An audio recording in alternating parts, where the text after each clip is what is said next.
രോഹിത്തേട്ടാ, കഴിഞ്ഞ ദിവസം CPM-ന്റെ വിലയിരുത്തൽ റിപ്പോർട്ടിൽ പറയുന്നത് കൊല്ലത്ത് 7 മുതൽ 9 സീറ്റുകൾ വരെ ഇടതുപക്ഷത്തിന് സ്വന്തമാണ് എന്നാണ്. അതിൽ തന്നെ പ്രത്യേകിച്ചെടുത്ത് പറഞ്ഞാൽ പത്തനാപുരവും കൊട്ടാരക്കരയും 5 അക്ക ഭൂരിപക്ഷത്തിലായിരിക്കും വിജയിക്കാൻ പോകുന്നത് എന്നൊക്കെയാണ്. അപ്പോൾ പത്തനാപുരത്ത് KB ഗണേഷ് കുമാറും കൊട്ടാരക്കരയിൽ ഐഷ പോറ്റിയെ തോൽപ്പിച്ചുകൊണ്ട് KN ബാലഗോപാലും വിജയിക്കും എന്നാണോ? അല്ല, അങ്ങനെയാണ് ഇടതുപക്ഷത്തിന്റെ മാധ്യമങ്ങൾക്ക് കൊടുത്ത വിലയിരുത്തൽ എന്നാണ് മാധ്യമങ്ങളിലൂടെ നമുക്ക് അറിയാൻ സാധിക്കുന്നത്. പക്ഷെ ഈ സ്വപ്നം കണ്ടു കഴിഞ്ഞപ്പോഴേക്ക് MV ഗോവിന്ദൻ മാഷ് ഞെട്ടി ഉണരുകയും അത് സ്വപ്നമായിരുന്നു എന്ന് മനസ്സിലാക്കുകയും ചെയ്തു എന്നാണ് കരുതുന്നത്. വി ഡി സതീശൻ നമുക്കറിയാം, കഴിഞ്ഞ തിരഞ്ഞെടുപ്പുകളിലൊക്കെ, അതായത് തൃക്കാക്കര ഉപതെരഞ്ഞെടുപ്പ് തൊട്ട് ഇങ്ങോട്ട് വി ഡി സതീശന്റെ നേതൃത്വത്തിലേക്ക് പ്രതിപക്ഷം എത്തിയതിനു ശേഷം വി ഡി സതീശൻ ചില പ്രവചനങ്ങൾ നടത്തിയിട്ടുണ്ട്. അത് വെറുതെ അങ്ങ് കബഡി നിരത്തി പ്രവചിക്കുന്നതോ ഉറക്കത്തിൽ സ്വപ്നം കണ്ട് പ്രവചിക്കുന്നതോ അല്ല. അദ്ദേഹം കൃത്യമായ കണക്കുകളുടെ അടിസ്ഥാനത്തിൽ പ്രവചനം നടത്തിയിട്ടുണ്ട്. പാലക്കാട് ഉപതെരഞ്ഞെടുപ്പില്, ലോക്സഭാ തെരഞ്ഞെടുപ്പുകളിലൊക്കെ. അതേ രീതിയിൽ അദ്ദേഹം ഈ നിയമസഭാ തെരഞ്ഞെടുപ്പുമായി ബന്ധപ്പെട്ട് തിരുവനന്തപുരത്തെയും കൊല്ലത്തെയും കുറിച്ച് പ്രവചനം നടത്തിയിട്ടുണ്ട്. തിരുവനന്തപുരത്തും കൊല്ലത്തും കൂടി ചേർത്ത് 13 സീറ്റുകൾക്കിലധികം നേടുമെന്ന കൃത്യമായ കണക്ക് വി.ഡി. സതീശൻ പറഞ്ഞിട്ടുണ്ട്. ഈ 13 സീറ്റ് എന്ന് പറയുമ്പോൾ നമ്മൾ മനസ്സിലാക്കേണ്ടത്, ഈ തിരുവനന്തപുരത്തും കൊല്ലത്തും കൂടി നിലവിലുള്ളത് 3 സീറ്റുകളാണേ. 10 സീറ്റുകൾ കൂടി അധികം പിടിക്കുമെന്നാണ് അദ്ദേഹം പറഞ്ഞു വെച്ചിരിക്കുന്നത്. അതിൽ തന്നെ കൊല്ലത്ത് 7 മുതൽ 9 വരെ സീറ്റുകളാണ് വി.ഡി. സതീശൻ പറഞ്ഞിട്ടുള്ളത്. ആ സീറ്റുകൾ തന്നെയാണ് ഇപ്പൊ ഇടതുപക്ഷവും പറയുന്നത്. എഴുതി വെച്ചോളൂ,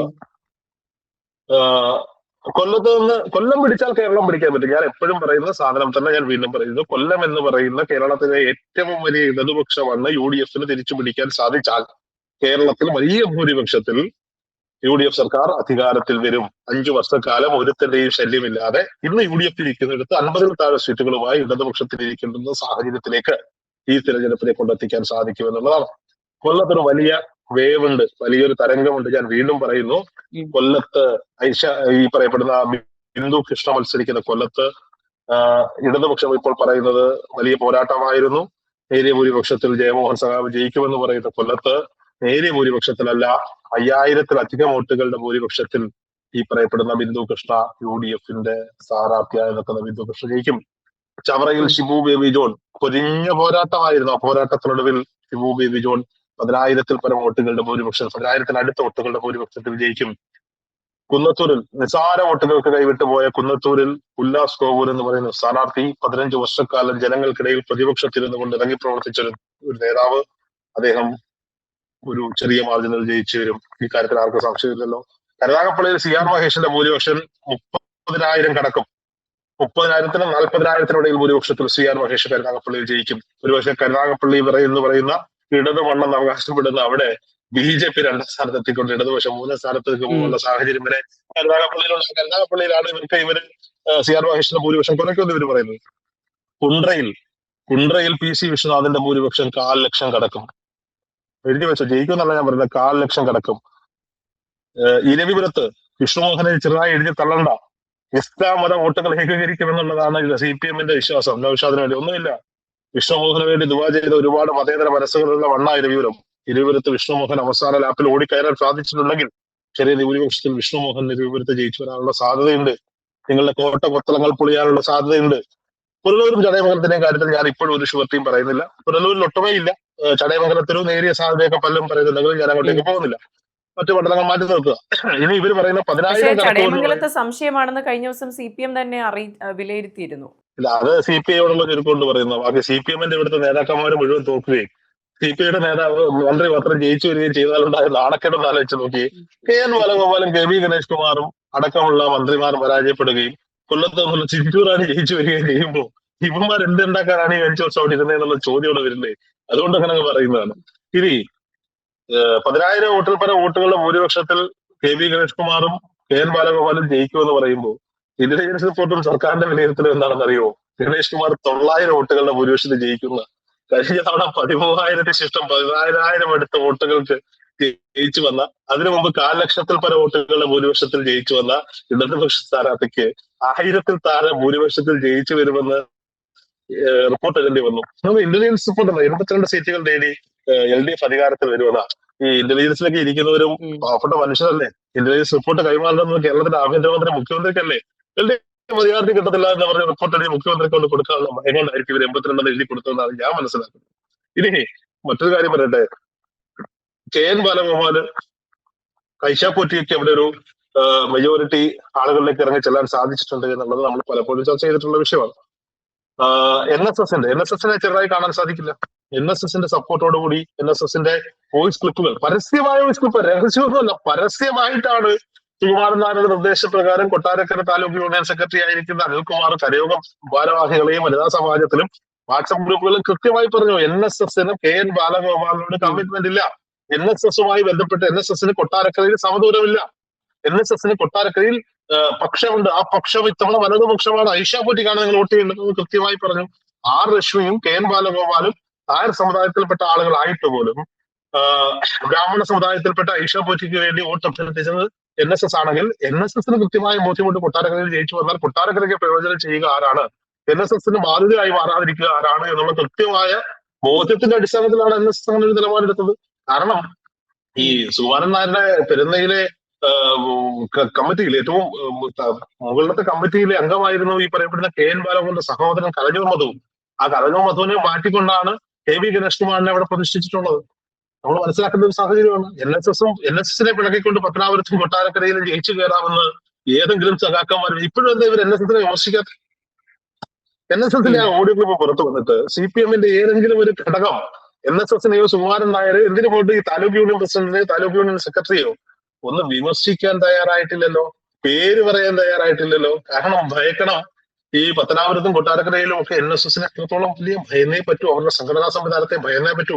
അതുകൊണ്ട് തന്നെ ഞാൻ പറയുന്നു, 5000 വോട്ടുകൾക്ക് കൊട്ടാരക്കരയിൽ ഐഷാപ്പൂറ്റി ജയിക്കുമെന്ന് പറഞ്ഞുകൊണ്ടിരുന്നത് ഞാൻ പറയട്ടെ, 12,000-ൽ പരം വോട്ടുകളുടെ ഭൂരിപക്ഷത്തിൽ ഐഷാപ്പൂറ്റി കൊട്ടാരക്കരയിൽ ജയിക്കും. അത്ഭുതമാണ്, വിസ്മയമാണ്. UDF-ന്റെ വിസ്മയമായിരുന്നു കൊട്ടാരക്കരയിലെ ഐഷാപ്പൂറ്റിയുടെ സ്ഥാനാർത്ഥിത്വമെങ്കിൽ ആ വിസ്മയം തുടരുക തന്നെ ചെയ്യും. ഇനി പത്തനാപുരത്തേക്ക് വരൂ. പത്തനാപുരത്തേക്ക് വന്നാൽ 10,000 വോട്ടുകളുടെ ഭൂരിപക്ഷത്തിൽ കെ.വി. ഗണേഷ് കുമാർ ജയിക്കുമെന്ന് പറയുന്ന ഇടതുപക്ഷത്തിനോട് ഞാൻ പറയട്ടെ, 17,500-നും 20,000-നും ഇടയിലുള്ള വോട്ടുകൾ നേടി. ഞാൻ കോൺഫിഡന്റോടെ പറയുകയാണ്. പത്തനാപുരത്ത് വോട്ടർ എന്റെ ചൂണ്ടുവരുന്ന നഖത്തിലെ കളറ് തേച്ചപ്പോ മാധ്യമങ്ങളും എന്റെ തൊക്കിൽ ഇപ്പോഴും ഉണ്ട് വോട്ട് കുത്തിയ പാട്. പത്തനാപുരത്ത് വോട്ടർ എന്ന നിലയിൽ ഞാൻ പറയുന്നു, 17,500-നും 20,000-നും ഇടയിലുള്ള ഭൂരിപക്ഷത്തിൽ പത്തനാപുരത്തിന്റെ ജനഹൃദയങ്ങൾ വോട്ടുകുത്തിയിരിക്കുന്നത് ജ്യോതികുമാർ ചാമക്കാലയ്ക്കാണ്. ആ കാര്യത്തിൽ യാതൊരു വിധമായ സംശയവുമില്ല. ഇന്ന് ഞാന് പല ആവശ്യങ്ങളുമായി നാട്ടിലുണ്ടായിരുന്നു. അപ്പോ സ്വാഭാവികമായിട്ടും നമ്മൾ ഈ ജംഗ്ഷനിലൊക്കെ ഇറങ്ങി നിൽക്കുമ്പോൾ എനിക്ക് തോന്നുന്നു, ഈ സ്വന്തം നാട്ടില് നമ്മളിനി എന്ത് കുന്തം ചെയ്തെന്ന് പറഞ്ഞാൽ ആളുകളൊക്കെ വന്ന് സംസാരിക്കാനും അംഗീകരിക്കാനും ഒക്കെ ഇച്ചിരി ബുദ്ധിമുട്ടുണ്ടാവില്ല. എല്ലാവർക്കും നമ്മുടെ നാട്ടുകാരനാണ്. ഇന്നലെ വരെ നമ്മൾ അവിടെ തിരിഞ്ഞു നടന്ന ആളായിരുന്നു. പക്ഷെ ഈ ഇലക്ഷന് ശേഷം ഈ നാട്ടിലിറങ്ങുമ്പോൾ ഈ കോൺഗ്രസ് തിരിച്ചു വരണമെന്ന് ആഗ്രഹിക്കുന്ന ഒരുപാട് ആളുകൾ ഓടി വന്ന് നമ്മളിത് കൈ തരുന്നത് കെട്ടിപ്പിടിക്കുന്നത്. അവർ പറയുന്നുണ്ട് കോൺഗ്രസിന് വേണ്ടി സംസാരിക്കുന്നതിൽ. ഞാൻ കോൺഗ്രസിന് വേണ്ടിയാണ് സംസാരിക്കുന്നത്. പുതുപ്പള്ളി തിരഞ്ഞെടുപ്പ് കാലത്ത് ഞാൻ കൃത്യമായി പറഞ്ഞിട്ടുണ്ട്. അല്ലെങ്കിൽ തൃശ്ശൂർ ലോക്സഭാ തെരഞ്ഞെടുപ്പ് നടന്നപ്പോൾ ഞാൻ സുരേഷ് ഗോപി ജയിക്കും, അത് ഫാക്ട് ആയിരുന്നു. ഇപ്പൊ തൃപ്പൂണിത്തുറ പറയുന്നത് കെ.എൻ. ഉണ്ണികൃഷ്ണൻ ജയിക്കുന്നത് ഫാക്ടാണ്. നമ്മൾ പറയുന്നത് ശരിയാണ്, കൃത്യമായ രേഖകൾ വെച്ചിട്ടാണ് നമ്മൾ സംസാരിക്കുന്നത്. അപ്പോ അത് കഴിഞ്ഞിട്ട് അവിടെ തന്നെ നിഷ്പക്ഷമതികളായ ആളുകളുണ്ടല്ലോ. പിന്നെ ഈ ബി.ജെ.പിക്ക് വോട്ട് പോയിക്കൊണ്ടിരുന്ന കുടുംബം ബി.ജെ.പിക്കാരല്ല, എന്നാൽ അവര് ബി.ജെ.പിക്കാണ് വോട്ട് ചെയ്ത് അങ്ങനെയുള്ള ആളുകളുണ്ടല്ലോ. ഇവരൊക്കെ ഇത്തവണ വന്ന് നമ്മുടെ അടുത്ത് പറയുന്നത് ഞങ്ങൾ ജ്യോതികുമാർ നോട്ട് ചെയ്തിട്ടുണ്ട് കേട്ടോ, ജ്യോതികുമാർ നോട്ട് ചെയ്തിട്ടുണ്ടോ എന്ന് പറയുന്ന ഒരു സാഹചര്യം പത്തനാപുരത്തുണ്ടെന്നേ. ഞാൻ രാവിലെ ഇന്ന് മലയാള മാസം 1-ാം തീയതി ക്ഷേത്രത്തിൽ പോയിട്ട് ചെങ്ങമനാട് ജംഗ്ഷൻ ഒരു മിക്സഡ് ജംഗ്ഷൻ, അവിടെ ഒരു ചായ കുടിച്ചുകൊണ്ട് നിന്നപ്പോ അവിടെ കച്ചവടം നടത്തുന്ന ഒരു വ്യാപാരി എനിക്ക് തോന്നിയ കാര്യമൊക്കെ പറഞ്ഞിട്ട് എന്നോട് പറഞ്ഞു, കഴിഞ്ഞ തവണ ഗണേഷ് കുമാറിന് കിട്ടിയ ഭൂരിപക്ഷം ഇത്തവണയും കിട്ടും, ഷാർക്ക് ജ്യോതികുമാർക്ക് കിട്ടും. അതെന്താ കാര്യം? അങ്ങനെയാണ് എല്ലാവരും വിശുന്ന പെണ്ണുങ്ങളും ആണുങ്ങളും ഒക്കെ പറയുന്നത് ഞങ്ങൾ വോട്ട് ചെയ്ത് ജ്യോതികുമാറിനോ ഞാൻ തന്നെ ഞെട്ടിപ്പോയി എന്ന് പറയുന്ന ഒരു സാഹചര്യം ഇന്ന് പത്തനാപുരത്തുണ്ട്. പത്തനാപുരത്തിന്റെ പല മേഖലകളിലും ജ്യോതികുമാർ ചാമക്കാല കണക്കൂട്ടിയതിനേക്കാൾ കഴിഞ്ഞ ദിവസം ഞാൻ അറിഞ്ഞത് UDF-ന്റെ വിലയിരുത്തൽ യോഗം നടന്നപ്പോ പത്തനാപുരത്ത് ഒരു 10,000 വോട്ടിന്റെ ഭൂരിപക്ഷത്തിൽ ജ്യോതികുമാർ ചാമക്കാല ജയിക്കുമെന്ന് പറഞ്ഞപ്പോ ജ്യോതികുമാർ ചാമക്കാല എഴുന്നേറ്റ് പറഞ്ഞത് എന്റെ ഭൂരിപക്ഷം ഈ പറയപ്പെടുന്ന 18,000-ന് 15,000-ന് മുകളിൽ പോകുമെന്നാണ് അദ്ദേഹം പറഞ്ഞത്. ഞാൻ അദ്ദേഹം പറഞ്ഞത് വെച്ചിട്ടല്ല പറഞ്ഞത്. എന്റെ വിലയിരുത്തലിൽ ഇവിടുത്തെ പഞ്ചായത്തുകളിലെ വോട്ടുകൾ കണക്ക് കൂട്ടുന്നു 17,000-നും 20,000-നും ഇടയ്ക്ക് ഭൂരിപക്ഷത്തിൽ ജ്യോതികുമാർ ചാമക്കാല ജയിക്കും. ഇപ്പൊ നിങ്ങൾക്ക് മനസ്സിലായല്ലോ. പക്ഷേ ഒരു കാര്യം, ഗണേഷ് കുമാറും ഇതേ ആത്മവിശ്വാസത്തിൽ തന്നെയാണുള്ളത്. പുറത്തങ്ങനല്ലേ പറയാൻ പറ്റും 4-ാം തീയതി വരെ. ഞാൻ തോറ്റു പോകുന്ന ആരെങ്കിലും പറയൂ? ഇപ്പൊ P. രാജീവ് തോറ്റു പോകുന്ന CPM പറഞ്ഞതുപോലെ പിന്നെ ഈ കെ വി ഗണേഷ് കുമാറിന്റെ പാർട്ടിയിലെ നേതാവായിട്ട് ഏറ്റവും വലിയ നേതാവ് അയാളാണ്, സ്ഥാനാർത്ഥി അയാളാണ്. അവിടെ ആർക്കെങ്കിലും രാജാവ് നഗ്നനാണെന്ന് വിളിച്ചു പറയാൻ പറ്റുമോ? പറ്റുമോ? അവിടുത്തെ ഏതെങ്കിലും ഒരു ജില്ലാ നേതാവിന്, ഏതെങ്കിലും ഒരു പഞ്ചായത്തിലെ നേതാവിന് അയാളോട് ഇരുന്നിട്ട് താങ്കൾ തോറ്റുപോകും എന്ന് പറയാനുള്ള കോൺഫിഡൻസ് ഉണ്ടാകുമെന്ന് തോന്നുന്നുണ്ടോ? ഒരിക്കലും ഇല്ല. ഫാക്റ്റാണ്. നമ്മൾ കുറെ കാലം കൊണ്ട്, നമുക്കിപ്പോ കെ വി ഗണേഷ് കുമാറിനോട് വ്യക്തിപരമായ എതിർപ്പില്ല, കെ എൻ ബാലഗോപാലിനോട് വ്യക്തിപരമായ എതിർപ്പില്ല. നമ്മൾ പറഞ്ഞുകൊണ്ടിരിക്കുന്ന ഫാക്റ്റാണ്. ഈ മേഖലയിലുള്ള സകല ഓൺലൈൻ മാധ്യമ സുഹൃത്തുക്കളും എന്റെ സുഹൃത്തുക്കളാണ്, വ്യക്തിപരമായ എന്റെ സുഹൃത്തുക്കളാണ്. ഇവരെല്ലാം എന്നെ വിളിച്ച് ചോദിക്കുന്നുണ്ട്, അല്ലെങ്കിൽ എന്തിനാണ് ഇവരോട് ഇത്ര വിരോധം, ഇവര് തോറ്റുപോകും ഇടയ്ക്കിടയ്ക്ക് പറയും. അതാണ് ഫാക്ട്. സത്യം പറയുക എന്നുള്ളതല്ലേ നമ്മുടെ തൊഴിൽ. അല്ലാതെ അവർക്ക് പൈസ വാങ്ങിച്ചിട്ട് അവർക്ക് PR ചെയ്യാന്നുള്ളതാണ് നമ്മുടെ തൊഴിൽ. സത്യം പറയുക. ജനവികാരം അങ്ങനെയാണ്, ജനവികാരം അങ്ങനെ തന്നെയാണ്. അതിന് കുറ്റം പറയുന്ന കാര്യമുണ്ടോ?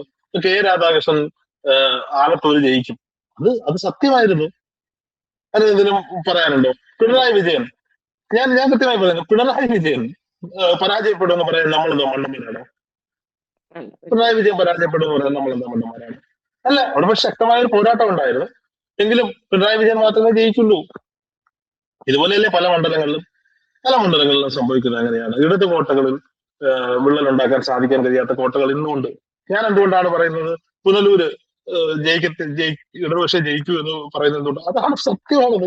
ചടയമംഗലത്ത് ചിഞ്ചൂറാണ് ജയിക്കൂ എന്ന് പറയുന്നത്, അതാണ് സത്യം. അല്ലാതെ നമ്മൾ കോൺഗ്രസ്സുകാരനായതുകൊണ്ടോ UDF അനുഭാവി ആയതുകൊണ്ടോ കോൺഗ്രസ് നമുക്കൊരു നേതാവിന്റെയും 10 പൈസയും കിട്ടിയിട്ടല്ല അല്ല നമ്മൾ ഈ സംസാരിക്കുന്നത്. ഇതാണ് സത്യം. കൊല്ലത്ത് സംഭവിക്കാൻ പോകുന്നത് ഞാൻ ഇപ്പോഴും പറയുന്നു, 9 സീറ്റുകളിൽ വരെ കോൺഗ്രസ് നേടാൻ സാധിക്കും. Minimum 8 seat. VD സതീശൻ പറഞ്ഞ ഒരു സീറ്റോടെ ഞാൻ കയറ്റി പറയാം. 8 സീറ്റിലേക്ക് കോൺഗ്രസിന് ഉറപ്പായും ജയിച്ചു കയറാൻ കഴിയും. ആ ജയിച്ചു കയറുന്നതിൽ ഈ പറയപ്പെടുന്ന കൊട്ടാരക്കരയും പത്തനാപുരവും ഉണ്ടാവുക തന്നെ ചെയ്യും.